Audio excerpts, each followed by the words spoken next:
So if y'all are at all familiar with the Noble channel, you would know that I used to predominantly do yap videos on this channel talking about issues in game. In recent times though, I've kind of stepped away from that kind of content due to finding it unproductive in that it really doesn't add much to the conversation and just led to a more negative sentiment in the community. I also found that I was getting really comfortable just like pumping out those videos, and I feel like at a point I just felt like it was time for a change. After that preface though, y'all are probably wondering why you're seeing my beautiful floating face on your screen, and to answer that question, it's because the Deepwoken devs have done something which I believe to be an abject mistake and overall unhealthy for the game.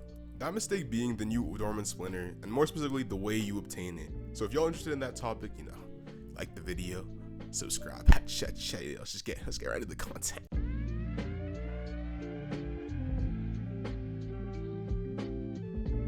I don't know if it's just me, maybe I'm a minority in more ways than one here, but I like rare items in video games. I remember farming for hours trying to get Cloud Strike in Destiny, and even more hours trying to get Touch of Malice, which I still don't have. Rarity in video games is a good thing, in theory. It adds prestige to gaming and creates status symbols for players to chase while they play the game. Recently, Deepwoken added a new item to the game called the Dormant Splinter, which is a Relic Weapon, the first of its kind, that drops exclusively from Void Seas or Deep Spindle events. And I'm not gonna lie, like, based on just the live suffering I've been seeing and witnessing, this weapon is very rare, almost like exceedingly exceptionally rare. Now, a more cynical man than I would probably say something like the devs made this exceptionally rare weapon for the purpose of farming premium payouts due to them now being enabled in paid access games, but I want to be more charitable and pragmatic than that, because from what I've seen, Archmage really doesn't roll like that. Instead, I want to talk about why having rare weapons, and specifically weapons, doesn't work in Deepwoken, and offer potential solutions to the Dormant Splinter issue. To explain why weapons being stupidly rare in Deepwoken is an issue, I feel like I need to take us back to verse 1 for a second.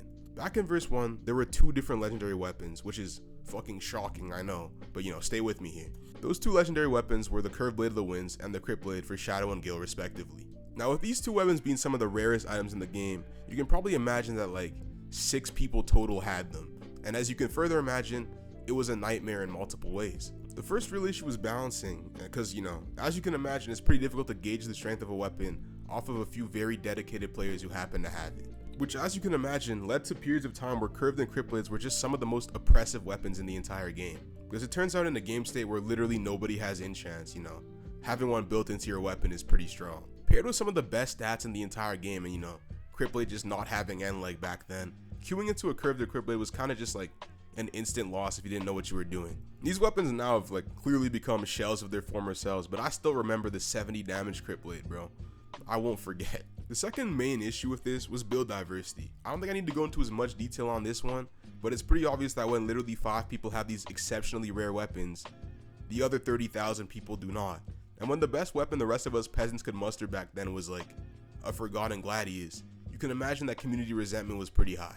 Now, why did I tell you guys these things? It was to remind you of a time where weapons and enchants were exceptionally rare and how actually awful that felt. Today, Deepwoken is a game where you can make whatever build you want because every single weapon, on some degree, is accessible. I'm old enough to remember 2 years ago where every single person was complaining about build diversity because if you didn't have these legendary weapons, you just defaulted to attunementless. And it honestly shocks me to no end that now that we have build diversity, I'm hearing those same niggas yapping about how Rarity needs to return to Deepwoken. And I'm just sitting here in my chair like, didn't you hate that? Conquest as it is right now is deep in limbo. And frankly, the only content we receive week to week are these new legendary weapons. And if every single one of them was verse 1 rarity, or worse, dead rare, or whatever stupid fucking rarity this Dormant Splinter is, nobody is gonna get to use the new content, which I fear will lead to the same discontent we experienced in verse 1. Many Deepwoken players are also just older than they were in verse 1 and have, you know, a job, maybe college, a life, and I fear that 48-hour grinds every single week just aren't possible for 90% of people who just want to make and play the builds that they want. If Dormant Splinter ends up being the powerful Splinter Blade, like many people are theorizing, then I feel like locking it behind a 48-hour non-stop Void Sea grind is just really shitty. Rare items can and should exist in Deepwoken, like the Whistling Periapt and Bloodforged Crown, which I personally believe to be the perfect level of rarity for Deepwoken, both being exceptionally rare, having the cool factor to back them up, and not being essential. In that, you can make a Curved Blade build without the Whistling Periapt, you can't make a Curved Blade build without a Curved Blade. I already know people in the comments are gonna be like, oh, it's not a weapon, but like, I feel like whether or not it's a weapon, if it's like a key of some sort, and it's like it unlocks like a secret boss fight or something, don't you feel like it's still really shitty to lock that piece of content behind a 48-hour Void Sea grind? In my opinion, all that does is just create massive amounts of player resentment, but you know, I'm just an unemployed non-game dev. I guess at the end of the day, we're just gonna have to wait and see, but you know, like, comment, subscribe, join the Discord, you know, all my builds are in there, chat, you know, join the Discord, chat, all right, I'll talk to y'all later.